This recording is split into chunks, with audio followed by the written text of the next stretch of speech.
This is the first ever structure added to Minecraft known as Starter House, and it's one of a dozen structures added to the game ever since. We also have some structures that Mojang said, "That's pointless, let's remove them." For example, glass pillars or nether spire. But we will start with one and only, Starter House. January 24th was the day the first structure was added to the game. Notch decided that it's time to give Minecraft some decoration. Well, maybe more functionality than just design. I mean, I'm not judging, but take a look at yourself. Mossy cobblestone is not really my type. But soon after, it was changed from cobblestone to planks, which, let's say, is more lovely to see. But in there were 3 stacked up chests, with one having exactly 54 stacks of TNT, which you will definitely need, and also every item in the game stacked up to 99, which was a full stack back then. Now it's on you to decide what is more awkward, one stack being 99 or having a full stack of lava. Bricky Pyramid. Soon after the starter house, a new structure was added, which was the largest structure ever added to Minecraft to this day. And when I mean big, I mean it. It was built all the way to the world's height. It was not as rare as you would think. Roughly every 1,000 by 1,000 area, the pyramid would generate. Personally, it's not my go-to destination, but would surely take a walk on top back in the time. Obsidian walls. Obsidian walls were added in Minecraft InDev. They were exactly on X or Z coordinate of 0, which meant that in the middle, which is 0, 0. They would cross each other, marking the center of the world. It was a 2-block high wall, which didn't care if there was a cliff or not. They are going past it, either way. Monolith. The monolith was Minecraft's first accidental structure. For a short time in Minecraft Java Edition InDev during June, strange glitched areas could generate where the terrain would suddenly flip upside down. This happened because of a bug involving the Perlin noise generator. These massive chunk errors appeared on the surface, and if you went underneath them, things got even stranger. The bedrock layer was pushed up to sea level, which made the void easily accessible. Monster rooms. Monster rooms were first added to Minecraft on June 25th. Also known as dungeons, these structures are so old that they actually predate skeletons using bows and arrows. And if you need another reminder of their age, early loot chests could generate with sulfur before the item was renamed to gunpowder. With their signature monster spawners, these rooms later appeared again inside mineshafts. Mineshaft. Back in September 2011, underground exploration changed when mineshafts officially arrived. At first, their support beams were made from oak planks instead of oak fences, which made the corridors feel far more claustrophobic, but also much less likely to collapse. So, I guess that's fair. Village. Early Minecraft villages looked nothing like the biome-specific ones we know today. There were no plains villages, no savanna villages, just villages. In the first preview image, you can see one generating on a beach in a snowy plains biome and another in a regular plains biome right next to giant mushrooms. The screenshot was shown on July 1st, 2011, but they didn't officially add it to Minecraft until September 14th. But besides villages, we also got a new mob in the same update. Could you guess which? You get a cookie if you do. You are correct, the villager. They were known as Testificates, for some odd reason. But there's a reason none of them were blacksmith. As Jens Bergenstein explained during testing, the lava inside blacksmith houses had a habit of burning entire villages down. And still more than a decade later, villagers aren't much smarter. Stronghold. When Jens Bergenstein first revealed strongholds, they weren't hidden at all. In the early preview, they generated above ground, almost like ancient ruins nowadays. Honestly, that would have been a cool and natural way to introduce players to them. But since strongholds are meant to be endgame structures, burying them underground and requiring eyes of Ender to locate them made far more sense. And yes, Minecraft eventually did get proper ruins, but that comes later. Nether Fortress. When Nether Fortresses first appeared in Minecraft Java Edition, they were surprisingly difficult to spot. Early screenshots shared by Jens Bergenstein make that pretty clear. The original Nether was much darker than it is today, so the only real light you'd see inside a fortress usually came from blazes firing off fireballs. And at the time, blazes were the main reason to visit in the first place. I mean, it's nothing different nowadays. Or maybe for wither skeletons too, but they wouldn't arrive until a full year later.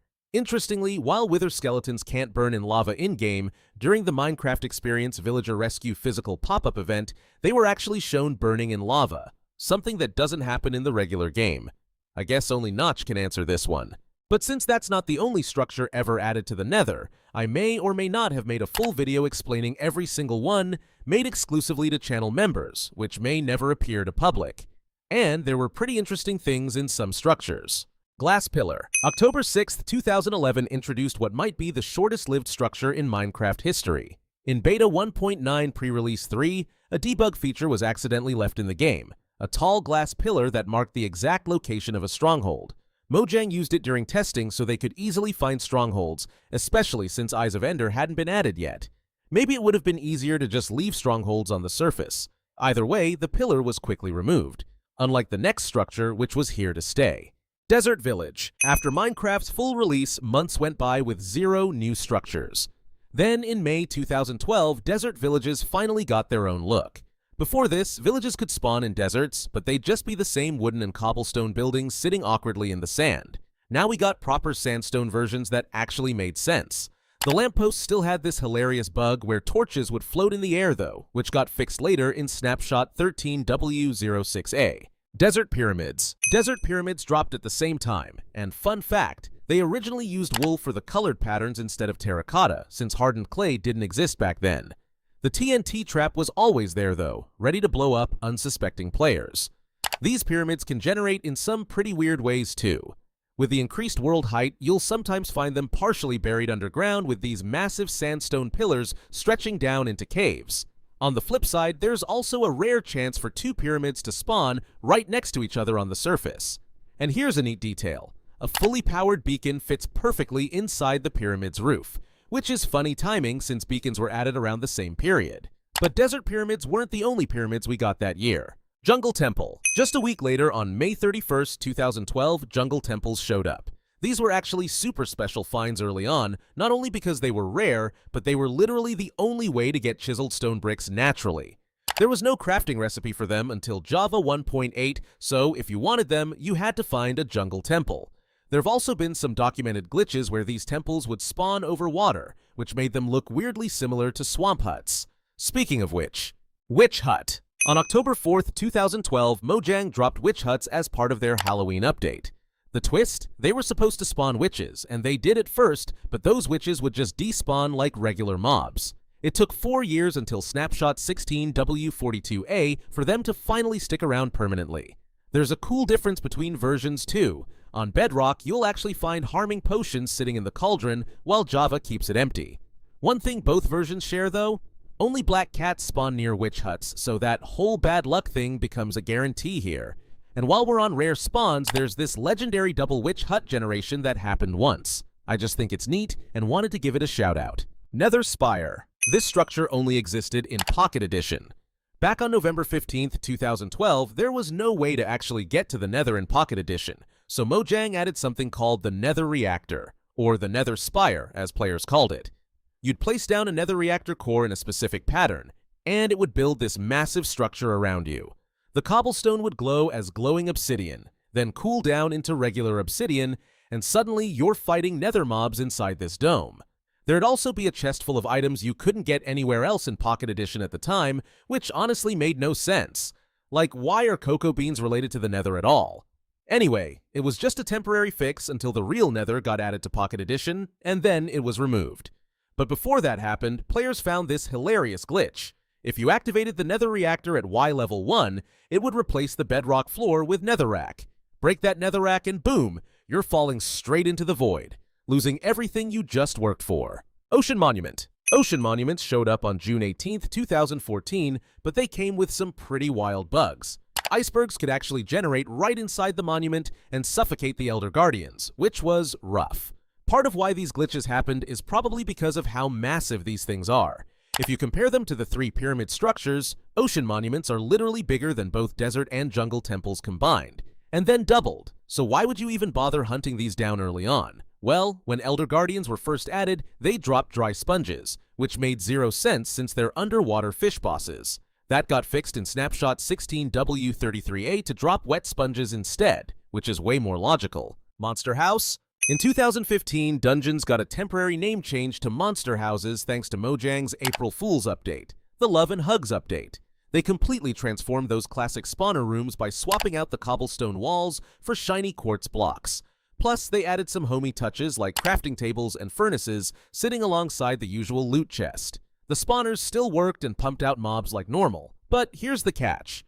None of them could actually hurt you in this version. So you'd just have this cramped little quartz room slowly filling up with harmless monsters, which was safe but definitely felt a bit too cozy for comfort. End City. Minecon 2015 gave us our first look at End Cities, which Mojang was cooking up for that year's big update.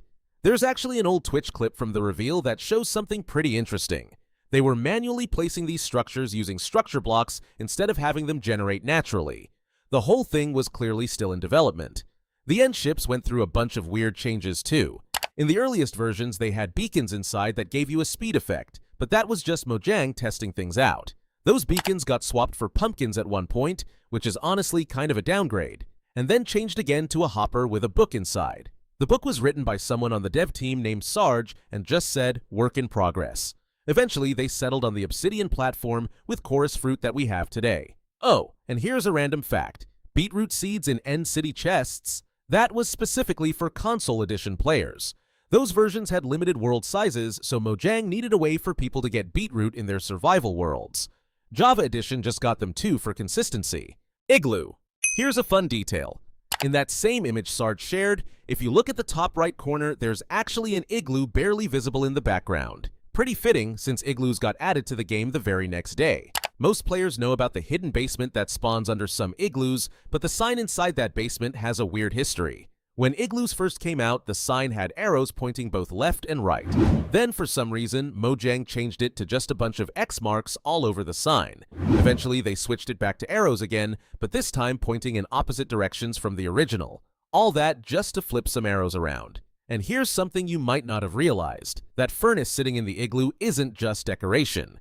If you actually use it, the light level gets high enough to melt the ice blocks, which floods the carpet floor and exposes the trapdoor leading down to the basement. It's basically Mojang's intended way of discovering the secret room yourself. Fossil. May 18th, 2016 was a big day for structures. We got a whole batch of them at once. Let's start with fossils in the overworld. During early development, these things were actually built with quartz blocks as placeholder materials since bone blocks didn't exist yet. One of the devs, Professor Mobius, even teased them on Twitter before the official release. Fast forward to 2021, and players started noticing fossils spawning in some pretty weird spots, just floating in the middle of cave systems with nothing supporting them. Mojang patched that out about 2 months later, so now they actually generate properly on the ground like fossils should. Badlands Mineshaft. Badlands Mineshafts actually started as a Pocket Edition exclusive before making their way to other versions. There's an old clip from a Mojang dev showing these surface-level mineshafts in an alpha build of Pocket Edition, which looked pretty cool. The catch, though? They didn't have the dark oak wood we know them for yet. That distinct look didn't come until they officially launched across all versions on May 18th, 2016. Taiga Village. When Taiga Villages first dropped, the snapshot that introduced them had some weird generation rules that caused problems. Basically, the game only checked if part of the village was in a taiga biome, not the whole thing. So you'd end up with these villages that were technically taiga villages, but most of the buildings would spawn in neighboring biomes. The result? Villages that looked like regular plains villages but with random taiga-style buildings mixed in. It was pretty janky and confusing to look at. Savannah Village. Savannah Villages came out in that same update and didn't have the biome blending issue as much, but they've got their own annoying bug that's still around today. On Bedrock Edition, there's leftover code that straight up blocks mason houses from spawning in Savannah Villages. So if you're exploring these villages on Bedrock, you'll just never see that building type show up, which is a weird oversight that Mojang still hasn't fixed. Zombie Village. The third village type from that May 18th update was the Zombie Village, or Abandoned Village as it's officially called. Though calling it abandoned is kind of funny since cats still spawn there like normal. Nobody's out here calling them cat villages though. Bedrock Edition had a pretty wild bug with these for a while. Instead of the intended 2% spawn chance that Java Edition had, Bedrock was rolling a 30% chance for zombie villages. So nearly a third of all villages you'd find were abandoned, which completely threw off the rarity.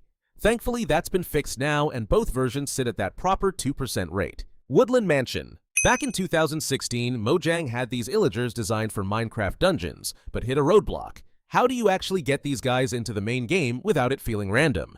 The Woodland Mansion ended up being the perfect answer, and it launched on September 28th as this massive rare structure deep in dark forests. Of course, being such a complex build, it came with some bugs. On Legacy Console Edition, the spider spawner room had a chance to generate with a pig spawner instead, which is significantly less threatening. Then there was the lumberjack room. You're supposed to find an iron axe in there, but the game would occasionally glitch and spawn random items with Efficiency 1 enchantments. Bedrock players could stumble across things like an Efficiency 1 leather cap. Because apparently hats can mine blocks now, that bug stuck around for years until Mojang finally patched it in preview. Version 1.2 1.80.20. Ocean Ruins. Ocean Ruins first showed up in a teaser image posted on Minecraft.net way back on December 27th, 2017. The image was super dark though, so you'd be forgiven for missing it entirely. But if you crank up the brightness, you can spot two things: the original sea turtle texture before it got updated, and one of the first cold ocean ruins sitting at the bottom of the screenshot. These structures finally became playable about 2 months later on March 1st, 2018. Bedrock Edition had this weird quirk with them though. If an ocean ruin chest generated above sea level for whatever reason, the game would still spawn a water block directly above it. So you'd get these random floating water blocks hovering over chests on dry land. I mean, technically it's still underwater treasure, right? Treasure chest. 5 days after Ocean Ruins dropped, we got buried treasure on March 6th, 2018. This also set the record for the smallest structure in the entire game, literally just a chest buried underground. There's actually a clever trick for finding these chests using the treasure map. You line up your player arrow with the X so that at least 1 pixel peeks out from the bottom, and boom! You're standing right on top of the chest. But here's the catch. This works differently between versions. On Java, your arrow always appears under the X on the map, while on Bedrock it sits on top. So Java players have an easier time with this method. Java also has another advantage. Buried treasure chests have the highest diamond count per chest of any structure in the game. End city chests average about 1.06 diamonds per chest, but buried treasure? 1.25 diamonds per chest. Not a massive difference, but it adds up fast when you're farming these and you don't have to dodge shulkers to get them. There's also this incredibly rare glitch, MC234396, where if buried treasure spawns in the exact same spot as another block entity like a Mineshaft spawner, it can turn into a pig spawner. Because apparently Minecraft really wants you to find pigs in the weirdest places possible. Shipwreck. The aquatic update kept the content coming, and on March 13th, Shipwreck sailed into the game. Bedrock Edition took the wrecked part a bit too literally though.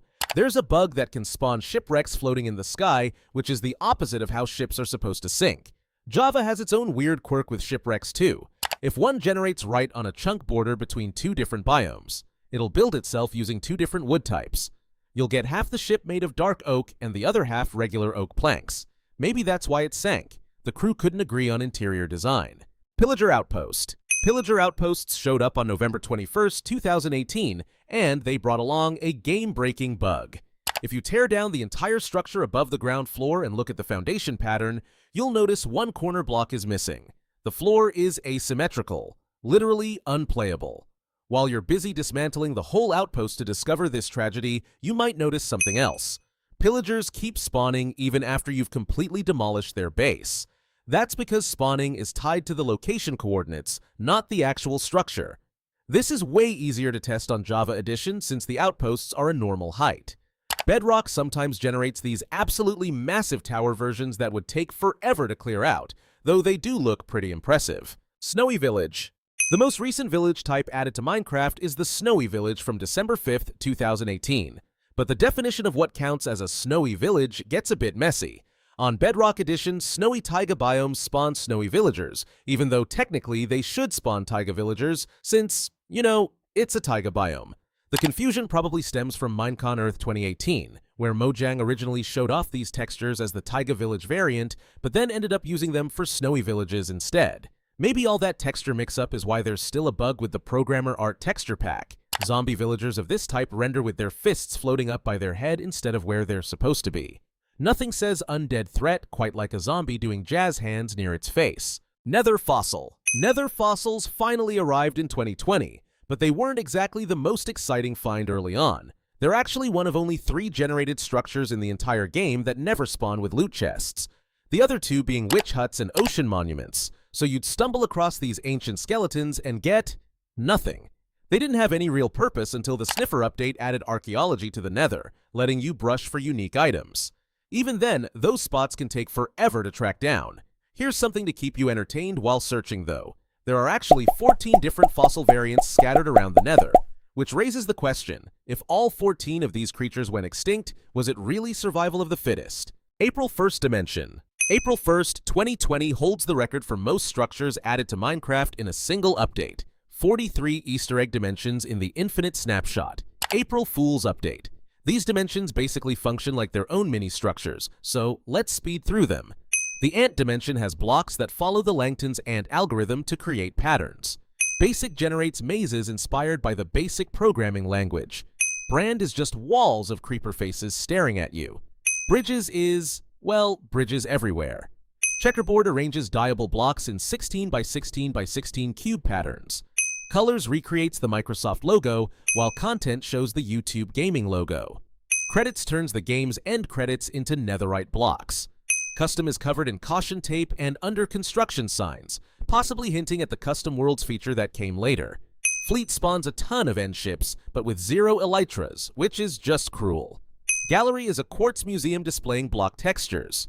Isolation contains the House of Bob, a very unwelcoming structure covered in signs saying "go away" and "no advertisements please" in Swedish. Inside, there's a chest with a sword named Stabby McStabface, and the highest resolution item texture in Minecraft called a very fine item.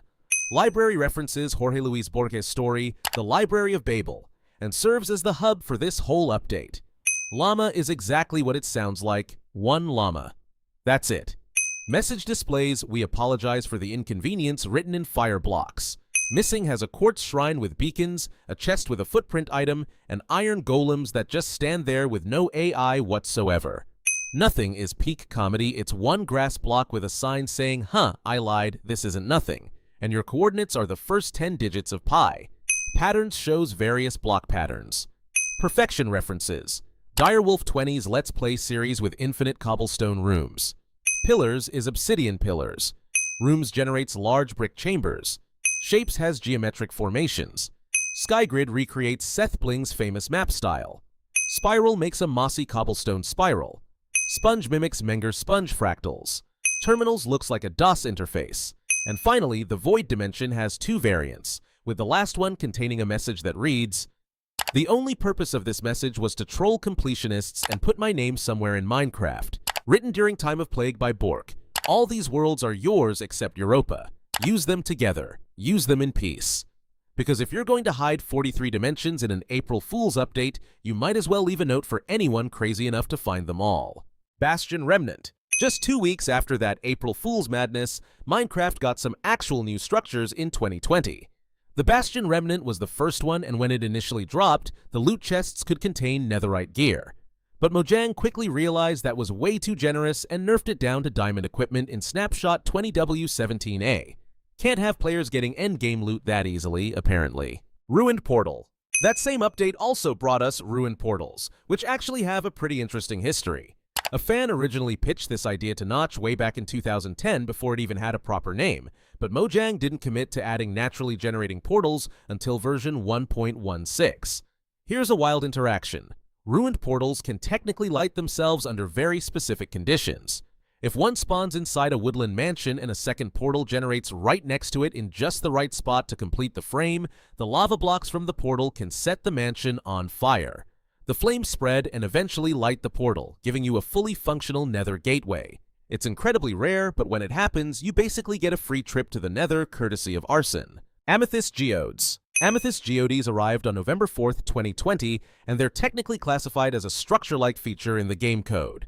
But calling them structure-friendly would be a stretch. There was a nasty bug where geodes could generate right next to strongholds and completely destroy the end portal frames. So you'd finally track down a stronghold after hours of searching, only to find the portal broken and unusable because a giant purple rock decided to spawn in the worst possible spot. Ancient City. Minecraft went almost 2 years without adding a new structure, but that doesn't mean we weren't hearing about what was coming. The Warden and Deep Dark were originally teased for the Caves and Cliffs update, but the ancient city where they actually live didn't arrive until version 1.19. During early development, concept art showed loot stored in decorative pots and stone chests, but those ideas got scrapped before release. What's interesting is that even after the ancient city launched, Mojang made another change. Players discovered a structure element in the game files called the Small Portal Statue, and immediately started theorizing about a secret 4th dimension. That speculation wasn't what Mojang intended at all, so they just straight up removed the statue entirely to kill the rumors. Trail ruins. March 22nd, 2023 didn't bring us a new village, but something arguably more interesting. Trail ruins. According to Minecraft.net, these structures are meant to represent how ancient villager civilizations used to live, which is a pretty cool bit of world building. Early versions had them generating with regular sand and suspicious sand blocks, but that eventually got swapped out for gravel variants. What's really neat is that trail ruins quietly keep alive an idea that got cut way back at Minecraft Live 2020, archaeology. Even though the original vision for that system changed a lot before release, one of the rooms inside trail ruins has 2 coal blocks and brick stairs, which is a direct reference to the original concept of firing pots in a kiln. A little hidden tribute to a scrapped idea that most players will walk right past. Lunar Base. This might not look like much at first glance, but it's actually one of the largest structures ever added to Minecraft. The self-building lunar base showed up as part of the voting update April Fool's joke, hidden away in the moon dimension. When you first find it, it looks pretty small and unimpressive, just a little box sitting on the lunar surface. But if you step on the golden pressure plate on top, the whole thing starts building itself into this massive base right in front of you. The starter structure is actually a reference to the Acme Corporation from the Wile E. Coyote and Roadrunner cartoons, which is a pretty deep cut. The final result isn't exactly beautiful, but it does come with some loot chests, so it's worth the visit. The heavy use of copper-looking blocks also turned out to be a subtle hint at the trial chambers that would arrive later that same year. Trial chambers. Trial chambers landed on November 8, 2023, and they brought along one of the rarest mob variants ever added to the game. Originally, these structures would spawn skeletons carrying poison-tipped arrows, which was a pretty nasty surprise for unprepared players. That variant eventually got replaced by the Bogged mob, which was properly introduced as its own official mob in Snapshot 24W07A. And here's a completely useless but oddly charming detail. The beds you find scattered around the chamber intersections are randomly colored every time. So if you go through all the trouble of clearing out a trial chamber and you don't like the color of the bed waiting for you at the end, you'll just have to find another one. Interior decorating in Minecraft has never been so dangerous. Potato dimension. So remember all that drama about a secret 4th dimension after players found that portal statue in the ancient city? Mojang actually did end up adding one, just not in the way anyone was hoping for. The 2024 April Fool's update dropped the poisonous potato dimension, and to get there you needed a ruined potato, which is exactly what it sounds like. A ruined portal, but make it potato. These things could get pretty bugged out too, since potato villages could spawn right on top of them and just completely wreck the pedestal or chest sitting next to it. Anyway, once you actually got into the dimension, there was a surprising amount of stuff to find. Potato mineshafts hung underneath these floating islands held up by actual potato stems instead of chains, which is kind of adorable, honestly. Then on the surface you had potato villages, basically regular villages but uglier, though they did have these little hedge mazes made of potato leaves with collectible potato eyes hidden inside. You'd use those eyes to track down the Potato Coliseum, which if you squint at it, looks almost identical to a Bastion remnant. It even has a full multi-stage boss fight, which is pretty impressive for an April Fool's joke. No loot chests though. A whole dimension built around the poisonous potato and it still finds a way to give you nothing useful. Some things never change. Craft mine. And the most recent structures added to Minecraft at this point came from the 2025 April Fool's update, Craft Mine. This one was a roguelike where you'd explore randomly generated dungeons, which is a pretty wild concept for an April Fool's joke. There were 2 main structures to talk about here. First was the start platform, which swapped out the usual crafting table for a crafter and a lever since normal crafting just wasn't a thing in this update. Then there was the mine exit, which is pretty self-explanatory. You right-click it and you get out. You'd get very familiar with both of these since the whole update was built around running these dungeons over and over. Inside those dungeons though, there were some genuinely funny room variants that could pop up. You had the boiler room, the relax room, a boring corridor, which lives up to its name, and then my personal favorite, a room called Wow, a Whole House at This Price. Someone at Mojang was clearly having a great day when they named that one. YouTube contacted me and said that you specifically would love to see this video. I would subscribe and trust YouTube agent.